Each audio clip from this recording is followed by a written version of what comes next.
Thank you very much. What we've been hearing is how the system actually works right now. And I want to emphasize we have a world food system.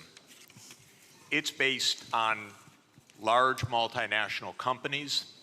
It's based on private profits. It's based on a very, very low measure of international transfers to help poor people, sometimes none at all. It's based on extreme irresponsibility of powerful countries with regard to the environment. And it's based on a radical denial of rights of poor people, as we just heard. It's interesting, we heard from the Minister of DRC, what's wrong with your country?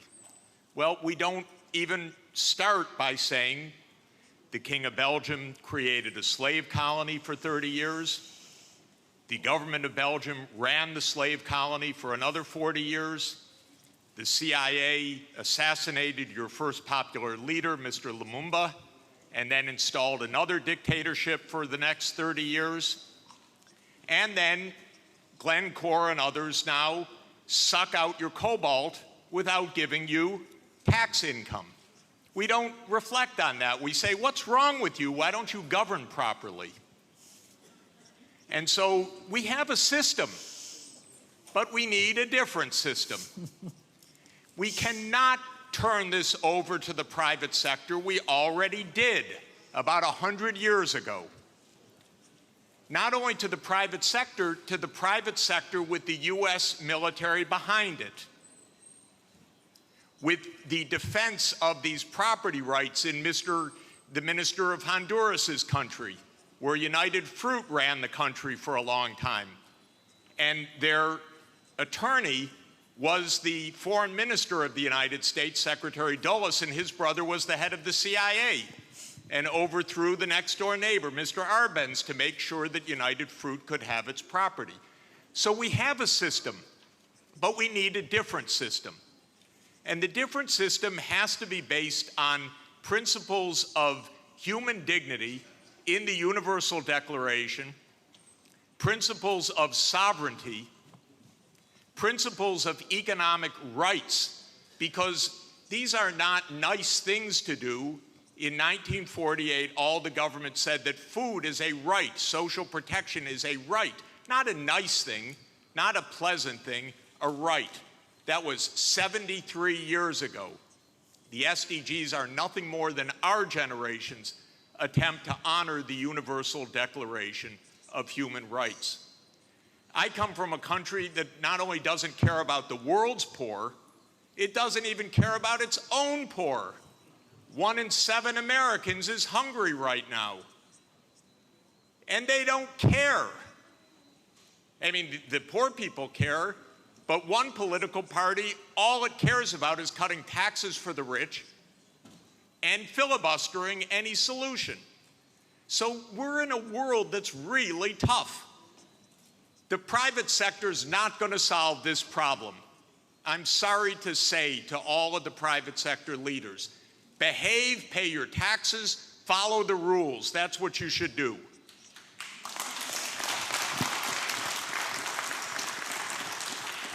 And what the governments should do is the following.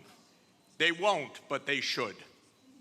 First, the G20 should become the G21 by inviting systemically the chairperson of the African Union and the African Union to be the 21st country. The European Union is a member of the G20 as the EU. If you add the AU as the 21st for the G21, you add 1.4 billion people to representation at that crucial event. That will change decisively the discussion because 1.4 billion people are not at the table for finance right now, and they need to be. So my first recommendation is the G21. I love the G20. Add one seat, 1.4 billion people with the AU represented. Second, we need a order of magnitude change of development finance. The rich countries just borrowed $17 trillion for COVID. The poor countries, nothing. Because the rich countries can borrow at zero, and the poor countries pay 5 or 10% coupon rates or have no access at all. So the world exposed its grotesque inequality this past year and a half. Rich countries didn't say, we tighten our belts, why don't you? My country spent $7 trillion of emergency funding, not one penny for anybody else, by the way. $7 trillion, it didn't even cross the imagination of the US Congress to include a few crumbs for the rest of the world. But the poor countries cannot borrow. That's what we should have heard from the World Bank. I didn't hear that from the World Bank. I didn't hear real numbers.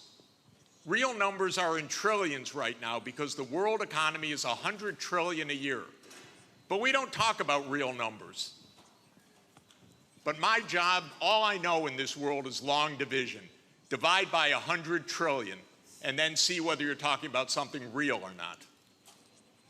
So that's the second thing. We need massively to increase the lending and borrowing capacity of poor countries at near zero interest rates like the rich countries have. Then they could get something done. By the way, for COVID vaccines, what we really need is for the United States to sit down with China, with Russia, with the European Union and the UK one day around the table and allocate these vaccines rather than hoarding them. That's all it would take. And then we're going to have national pathways. This is a wonderful idea, but they're going to need financing. And so everything that I've been saying, I know the numbers. That's all I do for 40 years is add up what's missing. You want electricity? It has to be purchased. You want digital access? It has to be purchased. You want safe water irrigation? It has to be purchased.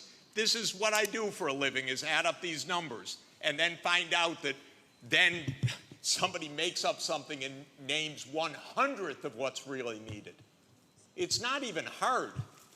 By the way, the IMF has done wonderful studies in the last 2 years showing that we have a financing gap of about $400 to $500 billion a year for the basics for the SDGs. They show the gap, but nobody comes up with the number, the solution, which wouldn't be so hard because that's just not a big number. It's 0.5 of 1% of world output. So if we really care, we wouldn't have the G7 saying, we love education, therefore we're going to give $3 billion for education. That's what they said at the summit. But what UNESCO has shown is that you need at least $30 billion a year, minimum. But nobody looks at numbers. They just make up nice check the box. So we need the real numbers of finance to back the national pathways. The final thing is we need the UN as the core and central institution of this world, period. Because this is the only way we're going to have a civilized world, is a strong UN. And it cannot be that the whole UN budget is less than my neighborhood's budget in New York. The UN core budget this year is $3 billion. New York City's budget is $100 billion. And then we say, why don't things work well? Because the rich are hoarding everything. Final point, rather than our 3 billionaires going in space, well, they could go into space and stay there and leave their money behind. That would be one idea. But another idea is we have 2,775 billionaires on the current list. Their combined net worth, 2,700, is $13.1 trillion. Now, I have it on good authority, you don't need more than $1 billion to be comfortable. But they have an excess of $11 trillion over just the $1 billion. So we should be taxing that and having a civilized world. Thank you. Jeffrey Sachs.